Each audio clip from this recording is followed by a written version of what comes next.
So the very first mistake I believe most photographers make is not thinking about the intention behind the photograph that you're trying to create. So what story are you trying to tell? What is the purpose of the image you're trying to create? Because it's easy to just have a subject and you're like, oh, I need to light this way, I need to put this, I need to put that. But you have to think about, first of all, how is this photograph going to be used? What is it going to be used for? Because that's going to influence the kind of lighting that you're going to use for that subject. So let's say, for instance, this very beautiful lady here, I mean, if she had her full makeup on, and I was taking a picture to emphasize her face, her personality, and not really paying attention to her outfit, I'm going to light her in such a way to ensure that her face is very, very prominent.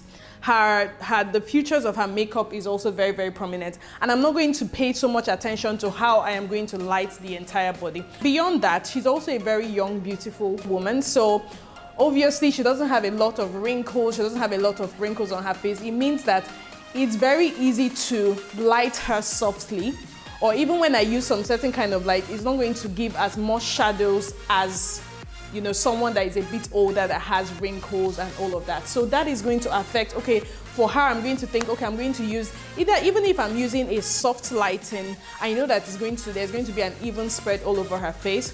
But if I'm also going to use some sort of hard lighting, it's not going to be as distinct compared to an older person. Also, if I am thinking of, okay, the makeup is the emphasis here, I'm looking at ensuring that the direction of the light is hitting her face fully. So her face is evenly lit compared to every part of her. So I'm not trying to create shadows in any way because I'm trying to get the entire makeup. So, and that is in relation to the intention that what I'm going to be using this photograph for at the end of the day. So really, the story you're trying to tell with an image is going to determine how you want to light, whether you want to use soft lighting, whether you want to use natural light, whether you want to use backlight. So if she had a beautiful hair, for instance, and I wanted to make emphasis on the color of the hair, I'm going to think about, okay, I need to have some light coming in from here. But more than this, it's always important to start with your first light and then build up from there.